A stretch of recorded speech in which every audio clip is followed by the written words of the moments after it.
Tout d'abord, je voulais rappeler dans quelle phase nous sommes pour le projet de zone à faible émission. Même si on l'a déjà dit évidemment dans la présentation, ce projet conduit par la métropole et les communes qui la composent s'inscrit dans un cadre de loi nationale au pluriel, elle-même des déclinaisons pour ce point de la demande de l'Union européenne de respect des seuils de pollution édictés par l'OMS en 2005 pour la qualité de l'air. Nous ne respectons pas ces seuils dans de nombreux endroits de la métropole, vous l'avez vu, en particulier dans le centre de Lyon, depuis de trop nombreuses années. C'est encore moins le cas pour quasiment l'ensemble de la métropole si on applique les nouveaux seuils de l'OMS qui ont été édictés en 2021.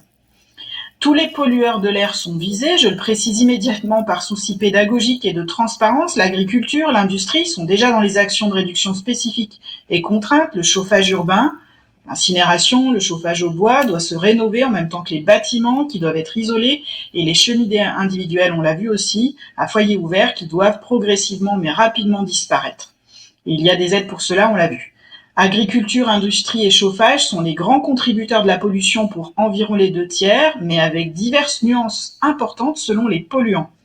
Le transport est également en cause, bien entendu, et pour certains polluants, c'est le principal contributeur, et quasiment le seul pour la pollution au dioxyde d'azote, dont les moteurs diesel sont à l'origine. Et donc la ZFE est un outil parmi d'autres pour s'attaquer à ce problème. L'État impose le calendrier, il l'impose aux agglomérations de plus de 150 000 habitants, mais aussi particulièrement à celles qui dépassent les seuils régulièrement, et dont nous sommes. Plusieurs délibérations ont été adoptées par la métropole pour proposer un cadre de mise en place pour cette ZFE. Notre groupe politique à la métropole a été à l'origine de la demande d'une grande concertation publique dont j'ai déjà parlé et qui a démarré en septembre. Il faudra donc tenir compte aussi de son bilan. En parallèle, la métropole souhaite, dans un calendrier également demandé par l'État, établir une interdiction pour les critères 5 dès 2020, soit 4 mois avant le délai de l'État, certes, mais sur un périmètre restreint, déjà mis en place depuis 2019, on l'a vu tout à l'heure, ce qui représente, si j'ose dire, seulement la moitié des habitants de la métropole. C'est-à-dire qu'on l'applique en avance, mais on ne l'applique pas pour tout le monde. Les véhicules professionnels sur la métropole sont au nombre de 30 000 environ, c'est 2% du parc total, et les véhicules critères 5 représentent 20 000 véhicules sur l'ensemble de la métropole, 5 500 environ à Lyon, ça représente 3% du parc des véhicules particuliers. L'avis des communes concerne pour l'instant ce point précis des critères 5 et non classés, et c'est pour cela que nous sommes là ce soir. Néanmoins, cette étape ne peut éluder la question de la poursuite de l'application aux autres types de véhicules, malgré la concertation encore en cours, car l'enjeu fondamental de cette réduction de la place de la voiture est aussi un enjeu social. L'élimination des véhicules polluants n'est pas socialement neutre, le parc automobile se renouvelle lentement et reste marqué par une surreprésentation des motorisations diesel, et les voitures les plus anciennes, les plus polluantes, sont souvent celles utilisées par les couches populaires. L'élimination des véhicules polluants exige donc un accompagnement important pour tous les habitants et les habitantes concernés, au cas par cas, ne laissant personne sans solution. Initié par Lyon en commun, un vœu sera présenté en complément de la délibération par les groupes de la majorité de la ville de Lyon, rappelant nos attachements à l'accès gratuit pour les moins de 12 ans au transport en commun, l'étude et l'expérimentation d'autres gratuités sur le réseau, l'étude d'impact de la tarification sociale déjà mise en place au regard de la ZFE. En plus de ce vœu, je tiens à vous rappeler notre attachement à l'accompagnement des personnes. Accès au microcrédit, surtout si l'État qui l'avait promis ne le fait pas, et au financement direct qui ne nécessite pas de mise de fonds au préalable avant d'avoir une aide. Dans le fond, soyons plus attentifs et plus ambitieux que simplement enrichir les banques et endetter les automobilistes. Souplesse du nouveau service public de mobilité en train de se construire, c'est la fameuse agence de mobilité, par la facilité qu'elle aura à donner accès aux dossiers d'aide et aux dérogations, comme par exemple l'instauration sur demande simple d'une vignette véhicule en transition qui permette à celles et ceux qui sont en train de changer ou aux petits rouleurs de bénéficier d'un délai ou d'une dérogation temporaire suffisante. L'information et la formation des relais de proximité, on l'a dit aussi, en premier lieu les communes et donc les mairies d'arrondissement, mais aussi pourquoi pas les développeurs économiques qui travaillent avec les entreprises, les professionnels des contrôles techniques qui voient passer les véhicules anciens. La proactivité aussi du service de mobilité, de ce nouveau service, envers les propriétaires des véhicules critère 5 pour leur proposer directement un accompagnement individualisé. L'outil ZFE n'est pas détaché du sujet de la fabrique de la ville, comment on habite, comment on se déplace, où l'on travaille, le développement des modes actifs, le maillage de l'habitat, l'activité économique déconcentrée sont aussi des réponses. Prioritairement, les transports en commun essentiels doivent être renforcés, mieux maillés, moins chers, voire gratuits pour certains et certaines, comme cela a commencé à être mis en place.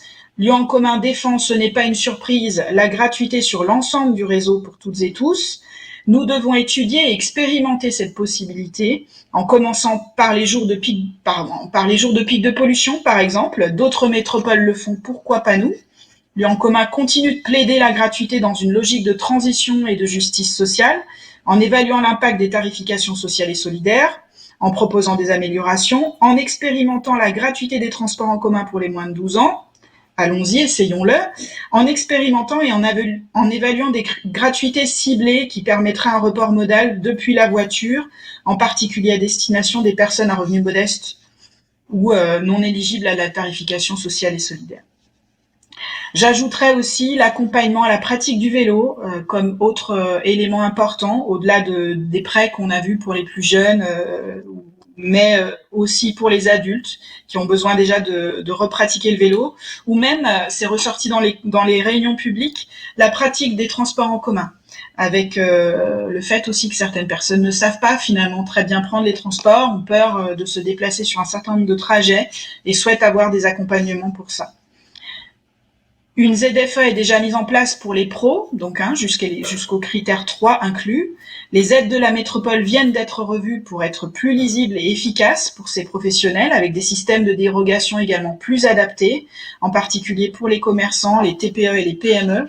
Mais il faudra aussi surveiller et évaluer régulièrement ce volet qui a été établi au départ en 2019 sans concertation, sans grande publicité.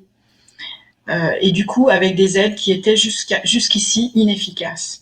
L'interdiction progressive des véhicules critères 4, 3 et 2 pour tout le monde entre 2023 et 2026 impacteront encore davantage les ménages les plus modestes. Là aussi, l'évaluation et le contrôle restent importants. Sur les contrôles, justement, ils sont dévolus aux effectifs de la police nationale et de la police municipale. Comment assurer une équité de traitement entre toutes et tous dans tous les territoires de la métropole? Ça, c'est une question qui n'a pas vraiment été soulevée sur la ZFE. La vidéo-verbalisation est aussi possible, mais l'État ne l'homologue pas pour l'instant. Mais est-ce bien la solution? Avant tout, dans ce projet, c'est d'abord l'explication et l'accompagnement qui seront efficaces. Nous défendons l'idée de ne pas verbaliser forcément tout de suite, mais d'utiliser les contrôles tout d'abord pour cette pédagogie et de proposer un accompagnement systématique et personnalisé aux automobilistes qui seront contrôlés une première fois pour les véhicules 4 et 5 par exemple. Outre les solutions de covoiturage, de copartage qui doivent être simplifiées tout autant que développées, nous sommes également attachés au service public du dernier kilomètre pour les zones où les transports en commun ne sont pas suffisamment denses ou aux horaires où ils ne passent plus. La question n'est pas de savoir mettre le curseur au bon endroit pour la ZFE ou de trouver le bon compromis, mais bien d'aller au bout des choses sur l'ensemble des aspects, malgré les difficultés rencontrées et les coûts engendrés. Parce qu'on ne peut pas toujours remettre à plus tard. Bien mené, le projet de développement de la ZFE devrait permettre non seulement d'améliorer la qualité de l'air que nous respirons, mais aussi développer les modes de transport alternatifs à la voiture individuelle, avec des solutions pour toutes et tous.